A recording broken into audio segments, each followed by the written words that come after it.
say only two certainties in life: death and taxes. But if you add a third, it's definitely reality TV drama. Remember when we thought the train wreck that is the Kardashians would burn itself out? Ha! Now a new family drama has arrived, and it's served piping hot, straight from the pits of hell. Meet the new villain of reality TV, Jillian Michaels, the woman who used to motivate us to eat clean and exercise hardcore on The Biggest Loser. Well, apparently there's a dark side to her story, and the walls of her empire are crumbling brick by brick. First, her ex-partner, Jackie Warner, spilled the beans, calling her toxic and dangerous. And now, Netflix has dropped a bombshell documentary exposing the show's dirty little secrets. They're calling it Fit for TV. And let me tell you, it ain't pretty. What's the secret? You might ask. Well, hold on to your seats, because the show was more like a breeding ground for bullies than a health retreat. Picture this: screaming matches, manipulation tactics that would make you question your self-worth, and even allegations of drug use. What drugs? You ask, caffeine pills. Yeah, you heard right. Allegedly, contestants were handed little white pills that promised to zap their appetite so they could lose weight without actually having to, eat less or exercise more. But wait, there's more. Jillian allegedly doled out these pills herself, which is like handing out candy, but instead of sugar rushes, it was hunger suppression overload. And if that's not enough to turn you against Jillian, buckle up, because we've got more twists and turns than a Hollywood thriller. Jackie Warner, her ex-domestic partner, has come out swinging. She's painting a picture of Jillian as a ticking time bomb of anger, someone who treated people like pawns in her game of professional success. But what's the biggest bombshell? That Jillian was the mastermind behind allegedly creating a toxic environment where contestants felt more like lab rats than human beings. According to Jackie, their relationship fell apart because Jillian was too busy chasing fame and fortune to care about anything else. In fact, she's been quoted as saying, "I'm convinced she would have continued to get worse and worse and worse if I hadn't stepped away." So if Jackie's story is true, we might be looking at a master manipulator, someone who can turn on a charm like a seasoned con artist and leave a trail of broken hearts in her wake. But you know what happens to be the icing on the cake here? Jillian hasn't denied a single allegation. She's not taking the high road or offering a simple denial. She's lashing out, calling the documentary false, threatening to sue Netflix, and accusing them of manufacturing drama. Now, I don't know about you, but this silence/lashing out combo is giving me major red flags. Like, girl, if you're so innocent, why not shut it down with a simple false accusers? Why drag your reputation through the mud with threats of lawsuits? And what's with the silence on Jackie's accusations? You can't deny something that never happened. Unless, of course, there's a grain of truth in those wild stories. Now, remember when they said, you can't make this stuff up? Well, I think it's time for a sequel. Because the stories coming out about The Biggest Loser are so dramatic they sound straight out of a movie script. A show about losing weight and transforming lives has turned into a tale of alleged deceit, manipulation, and maybe even some good old-fashioned bullying. It's like watching a train wreck in slow motion, and we can't look away. Even though we know it's gonna be messy, it's like we're rooting for the train to derail, just so we can see what happens next.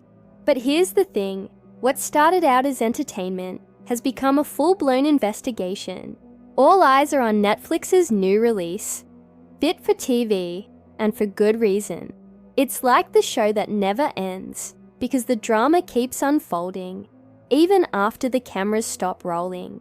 This documentary is like the magnifying glass we needed to see the cracks in the shiny facade of The Biggest Loser. It's exposing the darker side of our obsession with weight loss and the lengths people go to achieve it. And let me tell you, it's not pretty. The kind of stuff that makes you question everything you thought you knew about the show. For years, we cheered for the contestants on The Biggest Loser as they shed pounds and inches on national television. But now, thanks to Fit for TV, we're starting to wonder at what cost. Was it all just a game? Did the contestants really feel like they were in a pressure cooker? And what happened to the lessons in healthy living? Did they really learn them? Or were they just memorizing them for the cameras? It's like we've been sipping from a poisoned chalice. We thought we were raising a toast to health and wellness. But it turns out we were gulping down toxicity, disguised as motivation. Remember when Jillian Michaels was the golden child of fitness gurus? She had the perfect mix of tough love and killer workouts. She seemed like the epitome of health and success, but now the spotlight's shining a harsh light on her legacy. And what we're seeing is a far cry from the role model we once looked up to. If the documentary is to be believed, her brand of tough love was more like tough hate, and the shine of her success seems to be tarnished by the very people she helped to lose weight. What's the craziest part? She's been accused of allegedly handing out caffeine pills like candy. Yes, you heard me right. Allegedly handing out pills that could have dangerous side effects. It's like she was trying to play God, deciding who needed a little boost and who didn't. But here's the ultimate irony. The woman who built her career on knowing everything about health and fitness is now facing allegations that she may have taken shortcuts, potentially harming the very people she claimed to be helping. Talk about a plot twist. And if that's not enough to turn you against her, remember those motivational speeches that seemed like they were straight from the heart? Well, according to the documentary, they were more like carefully crafted monologues, designed to make contestants feel guilty, ashamed, and desperate to lose weight. It's like she was pulling strings, manipulating their emotions like a puppet master. But hey, as long as the cameras were rolling, who cares about the puppet's feelings, right? Then there's the alleged treatment of contestants. It sounds more like a horror story than a reality show. People are talking about a pyramid of shame, which is basically contestants ranking each other based on who lost the most weight. And the bottom dwellers, well, they were subjected to humiliation sessions, led by none other than Miss Tough Love herself, Jillian. It's like she was running a boot camp gone wrong.